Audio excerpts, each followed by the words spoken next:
Is this thing on? Hello? Can you hear me? Hey. Oh, we're back. Anyways, the youth team tried something quite new this week, actually. It was new to all of them except for Ben, strangely enough. This week, the youth team tries...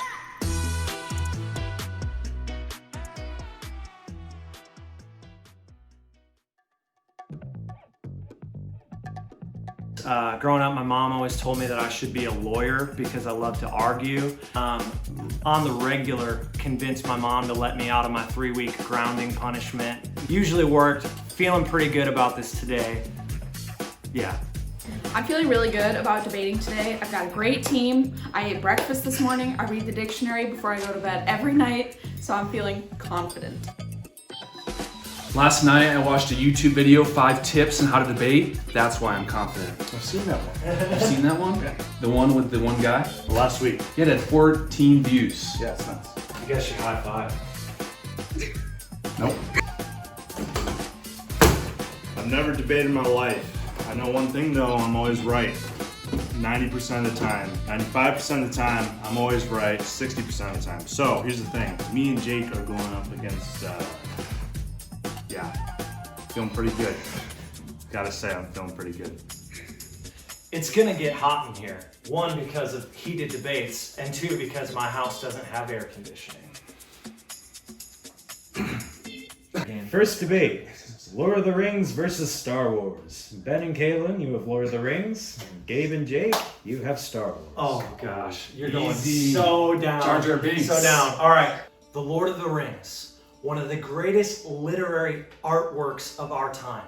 Tolkien wrote an entire language, 2 languages, that he then built a mythology around to develop, to support his story. Also, it's about a fellowship, about brotherhood, overcoming adversity and the great problems of the world. It is known as the greatest literary work of our day. Let me take you back to the 1970s. A young man, director in Hollywood, rejected by all the mainstream media, set out for an adventure. He had one dream in mind, that was to create a universe. Little did he know, the one movie he would make would turn into a phenomenal universe, an entire theme park, and thousands of toys and video games loved by children across the world. Okay. Star Wars is a story of dreaming, it's a story of creativity and glory. How is that any different from Lord of the Rings? Okay, you want to talk about a universe? Let's talk about the plains of Rohan. Let's talk about the White City of Gondor. You're talking about the plains of Rohan? I'm sorry, I can go down to Wyoming Eleanor Park. Fields. Wyoming Park Eleanor and Fields. see the same freaking plains. No, you can't. New Zealand.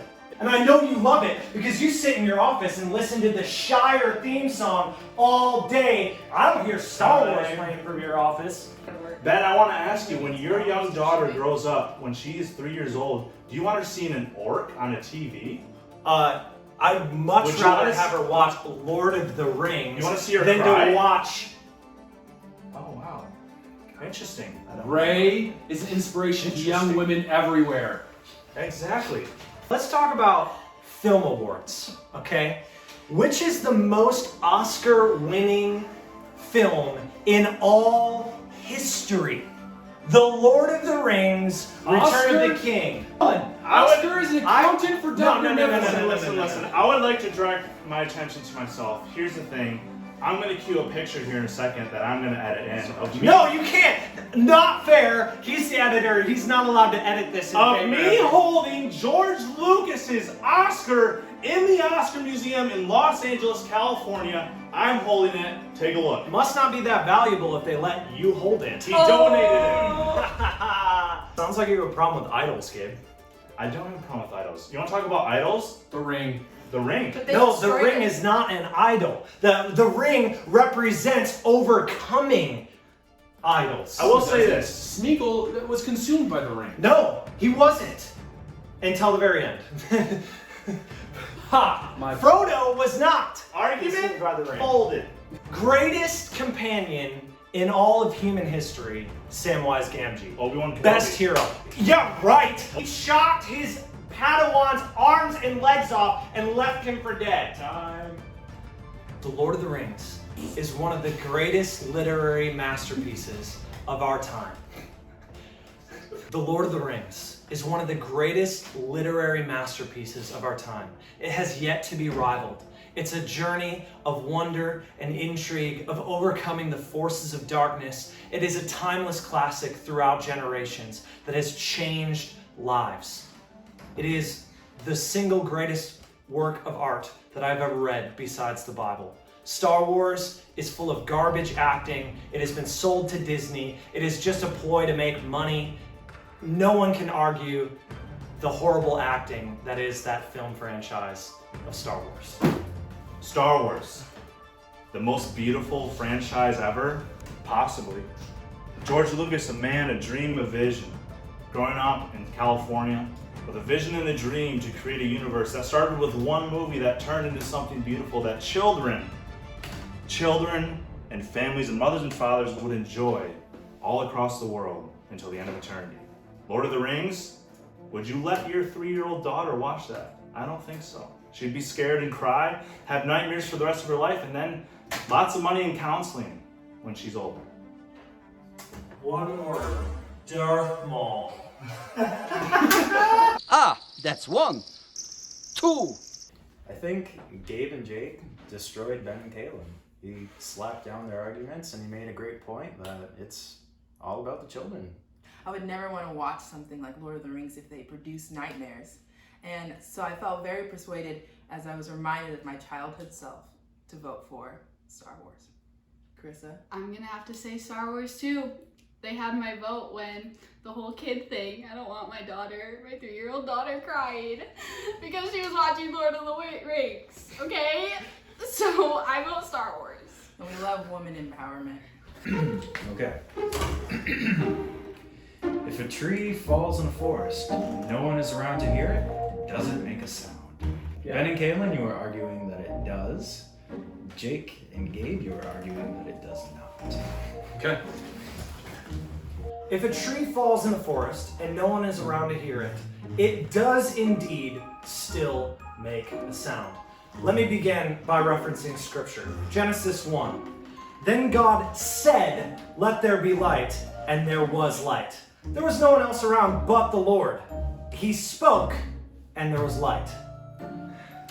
If a tree falls in a forest and no one is around to hear it, how can you prove it makes a sound? Ben references God, and he seems to have forgotten that God is in fact 3 persons in one. And so there would have been someone to hear the sound. My point is to argue, who is around to prove that it makes a sound? It's the Lord. Okay. Jake asked a wonderful question. He said, how can you prove that it makes a sound? Well, let me tell you, sound is made up of waves. It's not some intrinsic thing that you just get to decide whether or not it's there. It's waves. They exist. A forest with no one around is similar to space because we can't prove that there is sound waves moving similar to space. Okay, well let me just tell you, first of all, there's no trees in space, so that is not involved in this scenario whatsoever. He's got a point. In the history of mankind, the only time that we've seen or heard a sound is if we've observed it. Okay? Something is innocent until it's proven guilty, Jacob. Let me ask you a question. Ben, do you believe in Sasquatch? No, Have absolutely. you ever seen him? Absolutely not. But if you saw him, you'd believe he's real. No. Yes, I would. But that doesn't make any sense because you can see and hear trees falling and know that there is sound. My closing statement, again, is that if a tree falls in the woods and no one's around to hear it, it does still make a sound. Waves still do issue forth. The earth continues functioning as it always has. There is simply no ears around to hear it. And the reality is, there is ears around to hear it. There's animals, there's insects, all sorts of things. So, again, when a tree falls in the woods, it always makes a sound. It shouts timber. So when a tree falls in the forest, it does not make a sound. And the question I want to ask you is, what side of science do you want to be on? Do you want to be on the side of science that believes that the sun revolves around the earth? Do you want to be on the side of science that believes that the earth is round? What side of science do you want to be on? That side. Definitely that side. If a tree falls in the forest, no one can hear it. Oh, gosh. Due to not wanting to waste the judge's time, it was pretty obvious that Ben and Kaylin won. With there being a tie, we needed one last speed round to determine a winner. Waffles versus pancakes. Ben and Kaylin, you have waffles. Jake and Gabe, you have pancakes. Pancakes are the choice breakfast of people all over the world. Young, old, they are the favorite choice of buttery goodness that syrup pours over that are wonderful. Here are some beautiful things about pancakes. Convenience. You don't need a waffle maker to make a pancake. A stovetop, a griddle, you name it. It's simple, it's convenient. Okay, pancakes are flat, like your personalities. I didn't know we were attacking each other. Right now, You know how hard it is to get a waffle to the perfect amount of perfection? It's no, art. No, it's not Exactly. art. I tell you what, when you're making your That's breakfast, why when you I wake have up at to scare 7:35, when you wake up at 7:35 and you have a class at 7:55, you ain't got no time for art. You got time for that Dabble with convenient pancakes. pancake that goes on the griddle and that comes off steamy hot. Butter it up. I like to put peanut butter on it, syrup, and you go there and you. Have you ever tried to? Eggo. You know what happens? Eggo, Let me ask you. Eggo. Let go of my What ego. happens when Hold on. Let me ask you a question. What happens? to your father? I'm a father. Now, I would never feed my kid a waffle. A crispy waffle, that's choking hazard. Choking hazard. You just choke out a waffle piece. It's true. That's the nice thing. You can make them soft or crispy. Whoa! You just have to be- But waffles versus pancakes, if you make too many and you want to eat them tomorrow, nobody's going to pull out a Ziploc bag of soggy pancakes. They're going to pull out a bag of crispy waffles and pop those suckers in the toaster. Oh, genius. Pancakes. International House of Pancakes. The last thing I want you to picture as you leave this debate and make your decision on which one's better is I want you to imagine making a pancake in the shape of a Mickey Mouse or maybe a Minnie Mouse. And then you get to pour the syrup over top of it and enjoy that pancake, that buttermilk pancake with that nice maple syrup as you start your day. With the contestants giving their compelling arguments, it was up to the judges to determine a winner. So after a long, long time of thinking about this, I was reminded about something I love so much, Texas. And I was reminded of something else that I love so much, Texas-shaped waffles. And that argument just made me realize how much I love waffles. Yeah, pancakes are good, but they're flat. Texas is not flat, and I think it'd be a disgrace to pick some flat pancakes over some bumpy waffles. I'm gonna have to disagree with Alon and Typical. choose pancakes because, you know, I love babies, I love kids, and I don't want to see them suffer. And waffles are a choking hazard, so I have to go with pancakes. With a split decision, it was up to Braden to determine the winner of the day. Well, I would have to give it to Jake and Gabe. They nailed it with the convenience argument and their argument about customizability, make it whatever shape you want. And I think that determined it for me.